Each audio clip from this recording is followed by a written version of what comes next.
मी माझ्या पुतण्याला भेटण्याकरिता एकटेच त्याच्या घरी आले होते. राघव त्याचं नाव. तो त्याच्या घरी एकटाच राहायचा. राघव तोत्रा होता, त्यामुळे त्याचं लग्न होत नव्हतं. त्याच्या आईने कधीच दुसरा संसार सुरू केला होता आणि त्याच्या बाबांना वर्षभरापूर्वीच देवआज्ञा झाली होती. आता तो एकटाच राहायचा. त्याची काळजी घेण्याकरिता तिथे एक महिला कामाला होती. ती वयस्कर होती. ती पुरती थकलेली दिसायची व तिच्या चेहऱ्यावर सुरकुत्या पडल्या होत्या. असो, मला काय. मी जेव्हा राघवच्या घरी गेले तेव्हा मला पाहून तो खूपच आनंदी झाला. त्यावेळी त्याने मला आपुलकीने मिठी मारली. त्याचे तोत्रे शब्द ऐकून मला हसायला येत होतं, पण मी स्वतःला आवर घातली. मी हसू दाबलं. राघव आता मोठा झाला होता. त्याचं लग्न तर व्हायला हवं होतं. मी त्याला विचारलं की राघव, लग्नाचा काही विचार आहे का? तर तो म्हणाला, काकी करायचंय ना. तो एक शब्द बोलायला अर्धा मिनिट घेत होता. मग मी म्हणाले, हो हो समजले मी तुला काय म्हणायचंय ते. मी आता काही दिवस तिथेच राहणार आहे. हे ऐकून राघव खुश झाला. तो तर मी कायमची तिथेच राहावी यासाठी मला आग्रह करू लागला. राघवचं घर एखाद्या फार्म हाऊसपेक्षा कमी नव्हतं. तिथे स्विमिंग पूलपासून बाकी सगळ्या सुविधा होत्या. घरात चक्क 5 खोल्या होत्या. त्या दिवशी मी कामवाल्या कमला मावशीला घरातील बाकी सगळे कामं करायला सांगितलीत आणि स्वयंपाकाची जबाबदारी मी घेतली. माझ्या हातचं जेवण जेवून राघव खूप खुश झाला होता. तो म्हणाला, काकी आज असं वाटतंय की मी अमृत जेवतोय. राघव जेव्हा बोलत होता तेव्हा कमला मावशी तिथे जवळच काम करत होत्या. त्यांनी त्याचं बोलणं ऐकलं आणि त्यांचा तर चेहराच उतरला, पण त्या काही बोलल्या नाही. माझा तो दिवस आनंदातच गेला होता. राघवच्या चेहऱ्यावर मला फार आनंद दिसत होता. बघता बघता अशीच पुढची 4 दिवसही उलटली आणि 4 दिवसांनंतर राघवने मला जो प्रश्न केला तो मला अपेक्षित नव्हता. मला वाटलं होतं की राघव एवढा हुशार नाहीये, पण मी समजत होते तेवढाही तो साधा भोळा नव्हता. त्या दिवशी सकाळी नाश्त्याच्या टेबलवरच राघवने मला विचारलं की काकी काय ग, तुला इथे येऊन 4 दिवस झाले, पण मी एकदाही तुला काकांशी फोनवर बोलताना पाहिलं नाही. तू काकांशी बोलत नाहीये का? काकांचा तुला फोन येत नाही का? काही झालंय का तुमच्या दोघांमध्ये? त्याचा प्रश्न ऐकून मी थोडा वेळ गप्प राहिले, कारण त्याला काय उत्तर द्यावं ते मला समजत नव्हतं. मला शांत पाहून तो पुन्हा म्हणाला, काकी काही झालंय का? तू माझ्याकडे मन मोकळं कर, मला परकं समजू नकोस.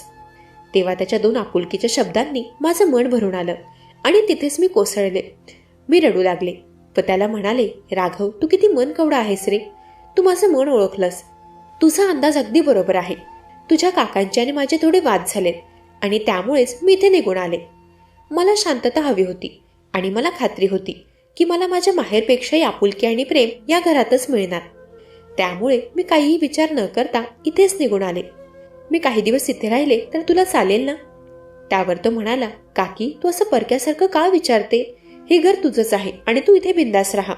तुला जेवढे दिवस इथे राहायचं तेवढे दिवस राहा. अगदी कायमची राहिली तरी मला काही हरकत नाही. अगं, नवरा बायकोंमध्ये थोडेफार वाद होतच असतात. तू आता त्या गोष्टीचा जास्त विचार करू नकोस. थोड्या दिवसात काकाचा राग शांत होईल आणि तो स्वतःच तुला घ्यायला येईल बघ. मी म्हणाले, आता तर मला काही बोलायचंच नाहीये. मी तर तुझ्या काकांशी स्वतःहून बोलणार नाही आणि हे मी यावेळी ठरवलंच आहे. त्यावर तो मला समजावत म्हणाला, काकी आता ते सगळं जाऊ देत. तू काय म्हणालीस थोड्या वेळापूर्वी? तू इथे शांततेसाठी व आरामासाठी आली आहेस ना? मग ते घरचे वाद घरीच सोड आणि इथे छान आनंदात राहा. राघवच्या बोलण्यात आपुलकी होती, पण त्या आपुलकी मागे ज्या काही गोष्टी दडलेल्या होत्या त्या मला समजून आल्या नाही. त्यावेळी त्याच्या डोळ्यात एक वेगळी चमक होती आणि ती चमक पाहून माझ्या चेहऱ्यावर एक अस्वस्थता निर्माण झाली. पण मी त्या गोष्टीवर काही खास लक्ष दिलं नाही. त्या दिवशी माझं थोडंसं मन वळावं म्हणून राघव मला बाहेर फिरायला घेऊन गेला. घरातून बाहेर गेल्यावर मलाही बरं वाटत होतं. संध्याकाळी आम्ही घरी आलो. कमला मावशीने स्वयंपाक तयार ठेवला होता. कमला मावशी दिवसभर घरातील कामं करून संध्याकाळी तिच्या घरी जायची. तेव्हा आम्ही घरी आल्यावर मावशी त्यांच्या घरी निघाल्या होत्या. ज्या दिवसापासून राघवला समजलं होतं की त्याच्या काकांचे व माझे 2-2 शब्द झाले आहेत, तेव्हापासून तो माझी काळजी घेऊ लागला होता. होईल तेवढी सकारात्मकता तो माझ्या आजूबाजूला ठेवायचा. माझं मनोरंजन व्हावं म्हणून कधी टीव्हीमध्ये गाणे लावायचा तर कधी मला बाहेर फिरायला घेऊन जायचा. कमला मावशी हे सगळं पाहत होती आणि बहुतेक तिला ते खटकत होतं. एकदा मी तिला सहजच बोलले की मावशी तुम्ही एवढ्या मोठ्या घरात काम करतात, जरा व्यवस्थित राहत जा. अशी कळकट मळकट साडी, केस विस्कटलेले, या घराला तुम्ही शोभून दिसत नाहीत. त्यावर त्या मला म्हणाल्या, बाईसाहेब माझी जेवढी आवक आहे तशीच मी राहते आणि माझं लग्न झालंय. माझं वय 60 वर्ष आहे, पण अजूनही मी माझ्या नवऱ्यासोबत एकनिष्ठ आहे. उगाच मला घराच्या बाहेर निघाल्यावर दुसऱ्या लोकांसमोर नटून खटून राहायची गरज नाही, कारण मी माझ्या नवऱ्याशी एकनिष्ठ आहे. कमला मावशी मला वारंवार ते का ऐकवत होती की ती तिच्या नवऱ्याशी एकनिष्ठ आहे. तिचे शब्द ऐकून मी चिडले. मी म्हणाले, तुम्हाला काय म्हणायचंय? सगळ्याच बायका आपल्या नवऱ्याशी एकनिष्ठ असतात. तुम्ही उगाच मला काही ऐकवू नका. त्यावर त्या म्हणाल्या, मला सगळं ठाऊक आहे बाईसाहेब. माझे केस असेच पांढरे झाले नाहीत. आज तुम्हाला इथे येऊन 1 आठवडा होत आलाय, पण अजूनही तुमच्या नवऱ्याची काही खबर नाही. पण इथे तर तुम्ही साहेबांशिवाय अगदी मजेत दिसतायत. मी तुम्हाला आताही सांगते, तुमच्या घरी परत जा. राघव सरांसोबत जास्त दिवस राहू नका, नाहीतर तुम्हाला महागात पडेल. मला त्या मोलकरणीचा फार राग आला. मीही तोंडाला येईल ते तिला बोलले. थोडक्यात मी तिचा अपमानच केला. त्याचा परिणाम असा झाला की तिने दुसऱ्या दिवसापासूनच कामाला यायचं बंद केलं. मग काय, आता सगळी घरातील कामं मला करावी लागत होती. आणि त्यातच 2 दिवसांनंतर राघव बाहेरच्या स्विमिंग पूलजवळ पाय सरकून पडला. आणि आता तर माझा ताप जास्तच वाढला होता, कारण मला त्यालाही सांभाळावं लागत होतं. अजून तरी मला उमेशने स्वतःहून कॉल केला नव्हता, त्यामुळे मी त्याची विचारपूस केली नव्हती. मी राघवच्या घरीच होते. मी राघवला त्याच्या खोलीत त्याचं जेवणाचं ताट नेऊन द्यायचे. तो मलाही त्याच्यासोबत जेवायला बसायला सांगायचा. जेवत असताना तो माझ्याशी बऱ्याच गप्पा गोष्टी करायचा. माझ्याशी तो त्याच्या कॉलेजचे किस्से शेअर करायचा. त्याचं बोलणं ऐकून असं वाटायचं की बरीच वर्ष झाली त्याने खूप गोष्टी मनात साठवल्या आहेत. आजपर्यंत त्याच्याकडे मन मोकळं करायला कोणी व्यक्तीच नव्हती, म्हणून त्यावेळी मीही त्याच्या एकूण एक गोष्टी मन लावून ऐकायचे. असेच पुढचे 3-4 दिवस उलटले. अचानक एके दिवशी एक भयान घटना घडली. तर झालं असं की त्या दिवशी रात्री मी माझ्या रूममध्ये रोजप्रमाणे झोपले होते, पण अचानक मी जोरात ओरडून उठले. मला एक वाईट स्वप्न पडलं होतं. ते स्वप्न पडल्यानंतर मी एकटी झोपायला घाबरत होते. मग मी राघवची मदत घ्यायला गेले. जेव्हा मी त्याच्या खोलीत गेले तेव्हा आतील दृश्य पाहून माझे डोळेच विस्फारले. तो मला व्यवस्थितपणे चालताना दिसत होता. त्याला चालताना पाहून मला धक्का बसला, कारण कालपर्यंत लंगडा चालणारा मुलगा एकट्यात असताना व्यवस्थितपणे चालत होता. मला पाहून त्याच्या चेहऱ्यावर थोडा घाम फुटल्यासारखं दिसलं. मी त्याला म्हणाले, राघव, तुला तर कालपर्यंत चालता येत नव्हतं आणि आता तू व्यवस्थित चालतोयस? म्हणजे तू पाय मुरगळण्याचं खोटं नाटक करत होतास का? तेव्हा तो म्हणाला, नाही ग काकी, मी आत्ताच पट्टी काढली. मला थोडं बरं वाटत होतं, म्हणून म्हटलं उगाच पट्टी कशाला लावायची. थोडं 2 पावले चालून बघूयात. मी त्याच्या बोलण्यावर विश्वास ठेवला. मी त्याला म्हणाले, ते सगळं ठीक आहे. आता रात्रीचे 2 वाजलेत आणि तू अजूनही जागा? तर तो म्हणाला, हो, बऱ्याचदा मी उशिरा झोपतो. आताही मी वेब सिरीज बघत होतो, त्यामुळे जागा होतो. तू सांग, तू एवढ्या रात्री इथे कशी? तेव्हा मी त्याला मला पडलेल्या त्या स्वप्नाबद्दल सांगितलं. ते ऐकून तो म्हणाला, काय ग काकी, तू आणि घाबरतेस? माझ्या धडधाकट काकाला घाबरवणारी तू एका स्वप्नाला घाबरलीस? असं बोलून तो अजून जोराने हसू लागला. मला त्याच्या बोलण्याचा राग आला. मी तिथून बाहेर पडू लागले. तोच त्याने मला थांबवलं. म्हणाला, काकी, अगं मी तुझी मस्करी नाही करू शकत का? बरं सॉरी, तुला माझी मदत हवी आहे ना? घाबरू नकोस, मी तुझ्या सोबतच आहे. त्या रात्री राघवच्या मदतीमुळे मी शांत झोप घेतली. दुसऱ्या दिवशी सकाळी त्याने मला सांगितलं की आज घरी काही पाहुणे मंडळी येणार आहेत. मी त्याला कोण येणार ते विचारलं. तर तो म्हणाला, अगं काकी, लग्नाचं स्थळ आहे. विवाहबंध ग्रुपमध्ये माझ्या मित्राने मला काही महिन्यांपूर्वीच ऍड केलं होतं आणि आता तब्बल 6 महिन्यांनंतर त्या ग्रुपमार्फत मला स्थळासाठी फोन आलाय. मग मीही लगेच होकार भरला. आता बघ ना, तूही इथे आहेस. तू आहेस म्हटल्यावर मला काही चिंता करायची गरज नाही. तू सगळं सांभाळून घेशील. राघवचं बोलणं ऐकून मी जरा विचारात पडले होते. काही क्षण मी जागेच स्तब्ध झाले. तेव्हा अचानक त्याने माझ्या डोळ्यासमोर टाळी वाजवली. तेव्हा मी भानावर आले. तो म्हणाला, काकी, काय झालं? कुठल्या विचारात गर्क झालीस? मी त्याला तेव्हा काही नाही म्हणाले आणि पाहुणे मंडळींच्या स्वागताच्या तयारीला लागले. पुढच्या 2 तासातच पाहुणे मंडळी राघवच्या घरात होते. मुलगी दिसायला तशी ठीक होती, पण मला ती आवडली नाही. राघव तिच्याशी बोलत होता. बहुतेक त्यालाही ते स्थळ आवडलं होतं. काही वेळाने ते पाहुणे मंडळी त्यांच्या घरी गेल्यानंतर राघवने मला विचारलं की काकी, तुला नवरी मुलगी कशी वाटली? मी म्हणाले, नवरी मुलगी? अच्छा, म्हणजे तुला ती पसंत आहे? तर तो म्हणाला, अगं काकी, मी सहज बोलून गेलो. तू सांग ना, तुला मुलगी कशी वाटली?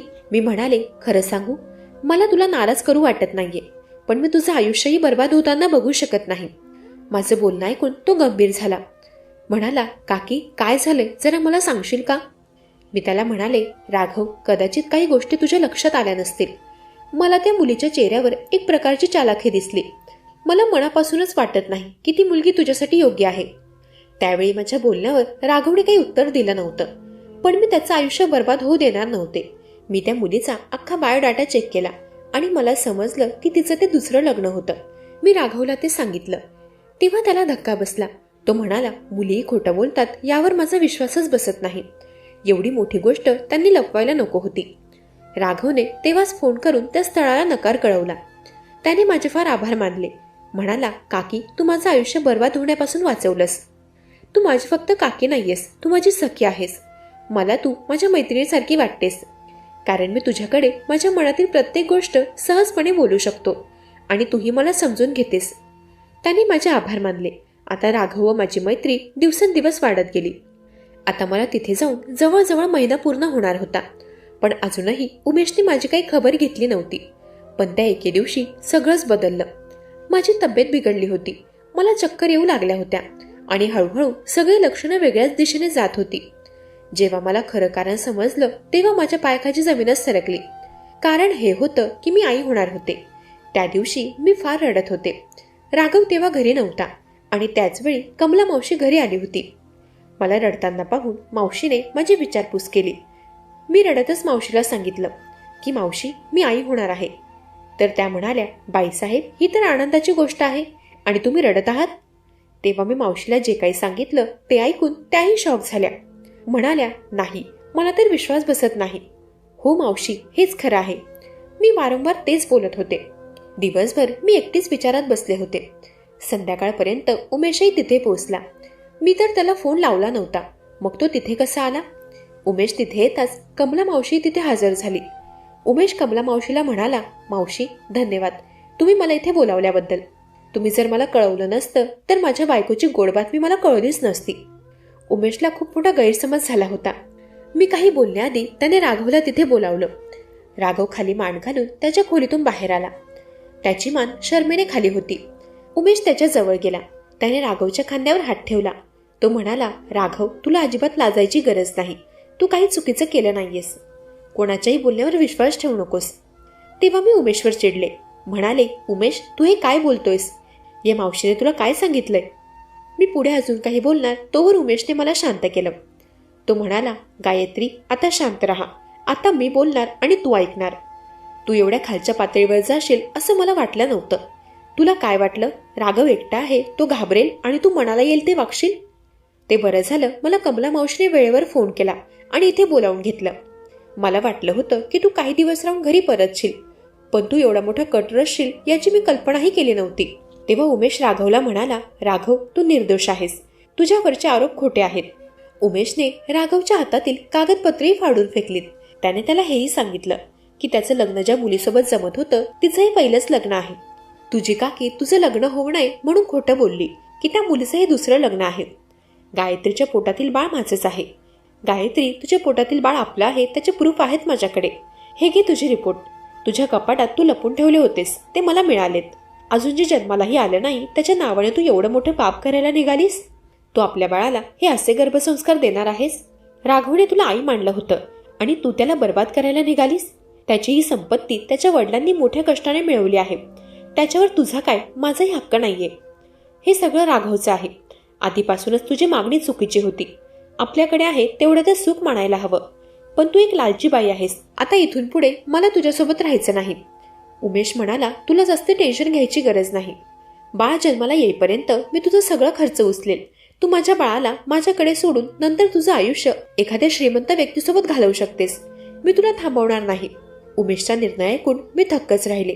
त्या काही क्षणात माझं आयुष्य उद्ध्वस्त होताना मला दिसू लागलं. तेव्हा मी उमेशची व राघवची माफी मागितली. मी म्हणाले, उमेश, मला माफ कर.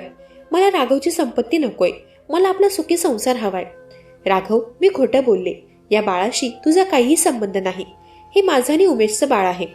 मला तुझी संपत्ती माझ्या नावे करायची होती म्हणून मी खोटं वागले. तू खूप सभ्य आणि चांगला मुलगा आहेस. मी गेल्या वर्षभरापासून उमेशच्या मागे लागले होते की आता तुझा भाऊ तर राहिला नाही, मग त्याची संपत्ती आपली झाली. राघवला एवढ्या संपत्तीची काय गरज? त्याची संपत्ती तू तुझ्या नावावर करून घे. पण माझा नवरा माझं ऐकत नव्हता. म्हणून शेवटी तुझी संपत्ती मिळवण्यासाठी मी इथे आले, मी इथे राहायला आले आणि मी खोटं बोलले आणि तुझ्याकडून कागदपत्रांवर सही घेतली. परंतु शेवटी माझा अविजय झाला. मला लक्षात आलं की खरी संपत्ती ही पैसा नसून आपलं कुटुंब असतं. कुटुंब नेहमी आनंदी राहणं ही सगळ्यात मोठी संपत्ती असते.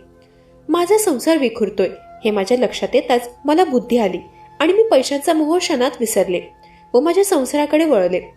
सत्य समोर आलं तेव्हा राघवने मला पूर्णपणे माफ केलं नव्हतं. त्याने त्या दिवसापासून माझ्यापासून आबोला धरला. मी उमेशसोबत आमच्या घरी निघून आले. त्यानंतर काही दिवसांनीच राघवचं लग्न झालं. त्या दिवशी त्याला जे स्थळ बघायला आलं होतं त्या मुलीशी त्याने लग्न केलं. राघवने त्याच्या बायकोला मागच्या घडलेल्या काही गोष्टी सांगितल्या नव्हत्या. आता हळूहळू तो माझ्याशी थोडाफार बोलू लागला होता. मंडळी, कधी कोणाच्या विश्वासाचा गैरफायदा घेऊ नका, कारण एकदा का विश्वास तुटला की कुटुंब ढासळत जातं. मंडळी, कशी वाटली ही कथा? ऐकत रहा मनाचे बोल.